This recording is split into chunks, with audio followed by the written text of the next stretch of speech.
Yo guys, what's up? And today we're going to be doing my first ever what if. What if Deku had a white flame quirk? And here we go. Basically, in this timeline, Izuku Midoriya, or Deku as we know him, is going to be born into the Todoroki family. And he will be born about 5 days before. No, wait, that doesn't make any sense. 10 days before Shoto. Not 10 days. 2 years before Shoto. There we go. That makes more sense. 2 years before Shoto. But here's the thing. When Izuku reached the age of, let's say, 2 years old and his hair was white, Endeavor thought this kid might have another flame quirk. So we put him up for adoption, and Izuku was put into the foster care system, where he was happy for a while, until when he got adopted. He was adopted by a family of, they were like just horrible people, his new family. Like, they constantly talking about money. Like, think of Hawks' family, but richer and snobbier. But that would all change when Izuku got his power, a white flame quirk. And he got this power only days before meeting Bakugo. So when they meet, Izuku had already become pretty cocky. And when Bakugo and him meet, oh boy, they're way too similar, because they start bickering immediately, saying like, no, I'm stronger than you. And they would duke it out, each of them getting tired out because, yeah, they're just kids. Like, they barely know how to use their powers themselves. But what happens is they turn into, like, think of like Naruto and Sasuke, that kind of situation. I'm talking like a new Naruto and Sasuke, Boruto version, where they get along, but they're like rivals. Like, you know what I'm saying? They basically grow up always constantly fighting over who's stronger and who's weaker. And turns out Izuku is stronger than he thought, because he accidentally gave Bakugo a bad burn. Like, a bad one. On his left shoulder, there's a massive burn mark, because Izuku's flames are hotter than Dabi's, Endeavor's, or Todoroki's. Hottest flames in the world. And Izuku hasn't even learned how to concentrate it into full maximum power. So, that just increased their rivalry with that incident happening. And for the next few years, Deku would have to deal with his new family, which, that's bad.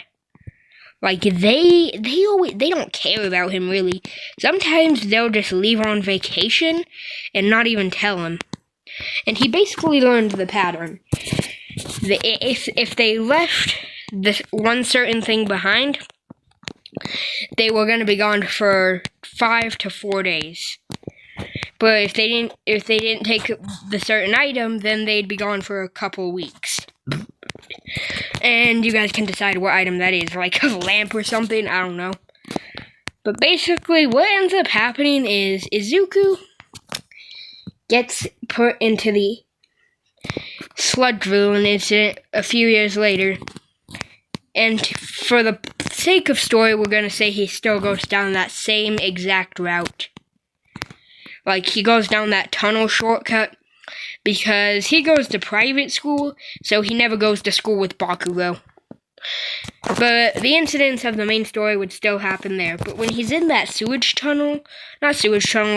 shortcut, the sewer lid would pop open and the sludge villain would pop out saying, "You're a real lifesaver, kid. Now give me your body." The second he tries to even get close to Izuku, like, the white flames surround him and they start to melt the sludge.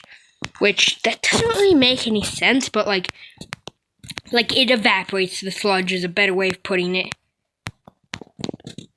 Like, he completely evaporates the sludge until a few minutes later, All Might would pop out of the tunnel saying, I am here. Here? He would see the sludge villain completely incinerated and would be confused as heck. But after Izuku explained what happened, he would say he did a good job. But this time, Izuku would be a much bigger fan of All Might, so when All Might flies off, we basically get the events of the real story happening where he grabs onto All Might's leg. No, he doesn't grab onto his leg, he flies up in the air and follows him. There we go. And he flies up in the air and follows him. And basically, he follows him. When he follows him, All Might tries to shake him off, but eventually he's forced to land, where Izuku learns his secret about his small form. And this time, All Might would actually see him as a worthy successor and would explain everything about his quirk. Like, you already know what I'm talking about if you watch the anime. But with what's happening currently, will Izuku get one for all? That's the question you might be asking right now. Well, the answer is really yes. Izuku, once he heard about one for all, he immediately wanted to earn it. But he learned that you can't get everything in this world. There needs to be a price. So he asks what the catch is, and All Might is a bit confused, saying, what catch? Oh, yeah, besides the training thing, but Izuku's already in perfect condition, so All Might would explain there's no catch, you just gotta swallow the hair. He would make sure Izuku's ready if after, like, 10 days later. No, wait, I missed something. Basically, All Might doesn't give him one for all immediately. He's planning to, but All Might said to Deku, 5 days to prove yourself, which is something I think he'd do. But basically, the sludge villain attack would still happen, since when he was trying to shake off Izuku, the bottle fell out of his pocket. So the same thing still happens, but this time, Deku ain't gonna be able to help because he'd end up hurting Bakugo like he did when they were kids if he tried. So he would just run in like in the original timeline. But this time he's smarter. He uses his flames to burn parts of the sludge villain, avoiding Bakugo at all costs. And thanks to that worthy display and the sludge villain finally being taken out and being captured by the pros, All Might would come up to him straight after and say that you want one for all, then you're going to have to prove yourself, which he just did, so let's forget I ever said that. But basically, after about a month of training to prove that he's ready, Deku swallows the hair to his dismay, and he gets one for all, which he's just busted already. So, All Might trains him, but this time, if you've watched really far in the anime, you know that the stockpiling thing happens. Like, if the person already has a quirk, then, and adds one for all to it, the glass tips. So, Izuku, for the plot of story, let's make it so he has like 5 years left, but he doesn't even know it. So for the next 9 months, he trains, and trains, and trains. And by the time he's done, his flames are hotter than can be. Like, they can, if he wanted to, he can melt a nuclear core. He's not going to do that, I'm just saying he could. Which wouldn't be that smart, but anyway, back to story. Basically, what happens now is, once he heads to the entrance of the UA entrance exam, and as he's walking, he trips and thinks, oh crap, falling on my first day. But then he floats in the air thanks to Uraraka. They chat it up for a bit, until eventually they both realize they gotta go. And when they do leave, they actually never formed that. They did form that same friendship, which you guys know what will happen later. But basically, Izuku enters the robot portion, and oh yeah, he passed the written portion and all the other stuff I forgot. But the next thing that happens is President Mike would shout, "There is no countdowns in a real battle. Go, go, go." As soon as he said that, Izuku would fly in the air like super fast and start incinerating robots. Heck, he would even coat his fists in fire. Oh yeah, he's fireproof, by the way. To his own flames, not to any other. Can't make him too overpowered, even though he already is. But his flames are boosted thanks to One for All. And he would have actually unlocked the other powers. Well, one power of the other user early. That one dude who can turn things into smoke. No, not turn things, but produce smoke. He had figured that out and told All Might about it. And by this point, Izuku has not unlocked any of the others. The smoke isn't used for it now, just thought I would mention it. But basically what happens next is he coats his fists in fire, and like goes straight through robots, incinerating their cores. And then the 0 point arrives, and he's having too much fun to even think about taking it out, because he's going crazy on the other ones, until he hears Uraraka scream because she's trapped under rubble, and she is about to get crushed by 0 pointer. And as Nezu was about to shut it off, Izuku flies in. Like, you remember that scene from Sonic 2? If you haven't seen it, basically, like, he moves at super fast speeds. Like, he melts off the robot's arm, and then he takes out its head, then leg, then rescues Uraraka. Then Nezu just says, as he's in that watcher place, like with all the other pro heroes, that kid's definitely going to be a star student and a possible top 10 hero. Ho ho! But the next few weeks would go by pretty smoothly. Like I mentioned earlier, in this timeline, Bakugo and him were friends. So after seeing each other's displays, they would immediately duke it out to see who's stronger. And basically what happens now is, Bakugo, like, Deku had to hold back 80% of his power, because if he didn't, he would have probably incinerated Bakugo. And when this fight happens, oh boy, it's chaos. Like, they accidentally almost burn down a Costco when they fight, or blow it up in Bakugo terms. And in the next 9 months, Izuku would receive his recommendation letter saying that he's been accepted into UA. When that happens, he would immediately call up Bakugo saying, "You get your letter too?" Bakugo would reply with a "hell yeah." And then a few days later, they both get into class 1A. Where when Deku walked in, he would see Ida and Bakugo arguing. That scene is just funny. But what proceeds to happen now is when Deku tries to break up the fight, Ida says, "This is school business, you're not allowed to intervene."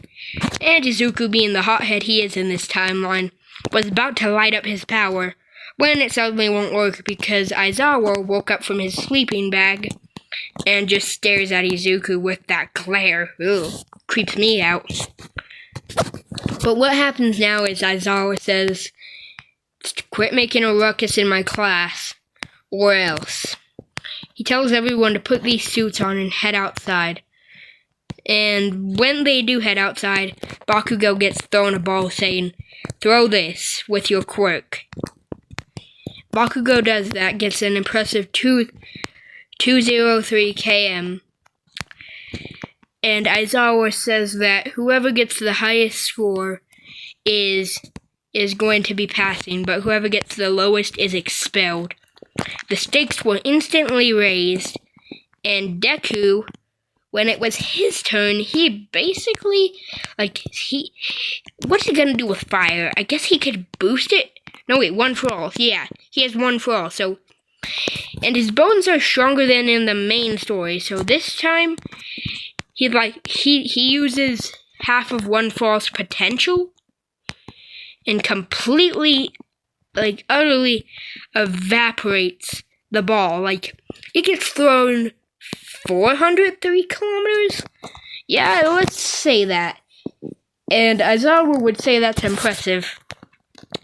But thanks to that incident not happening, Mineta would still get Mineta would get expelled, and yeah, Mineta would get expelled, that's all I gotta say.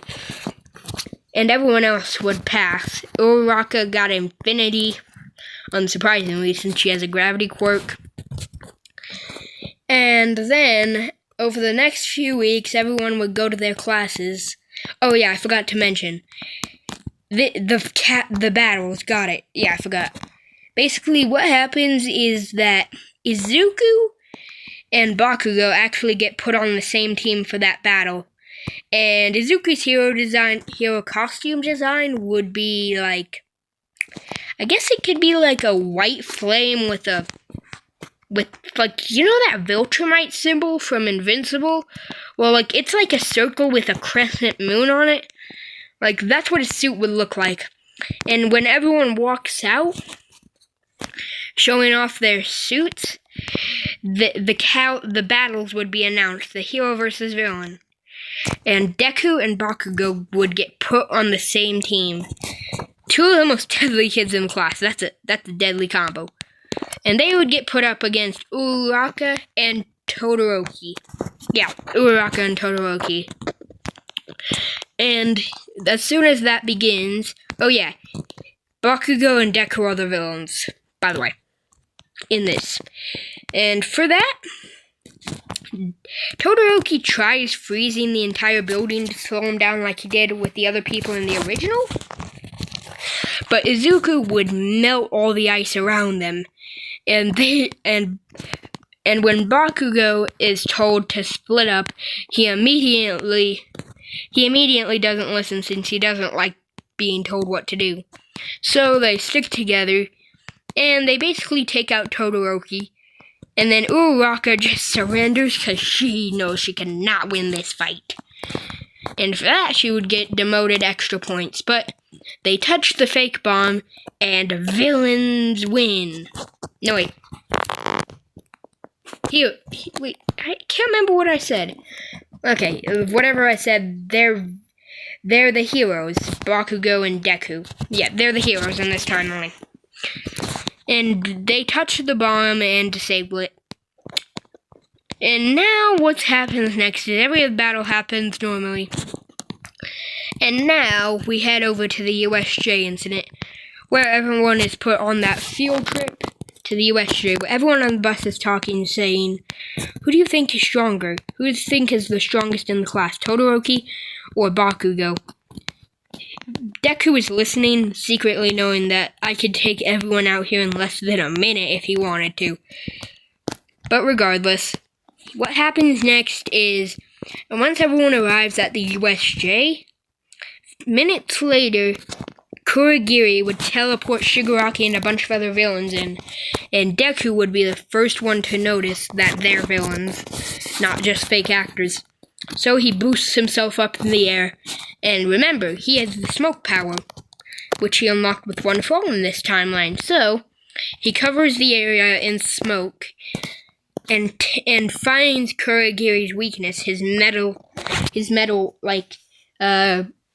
neck thing, and he completely melts it, which I think will knock him out. I'm not sure, but with that, the rest of Aizawa and the rest of the heroes, they basically just deal with everyone else except Shigaraki. Just kidding. Bakugo would absolutely destroy him with the help of Todoroki. like, this is how it would play out. Basically, when Shigaraki tried to evaporate them, first Todoroki would freeze him with his ice, which, before he could decay, Bakugo would deliver a massive explosion straight to the face, knocking him out. And soon later, the rest of the heroes would arrive. And with that, we wrap up part 1. Hope you enjoyed, and if this video gets 30 likes, I'll drop part 2. Hope you enjoyed.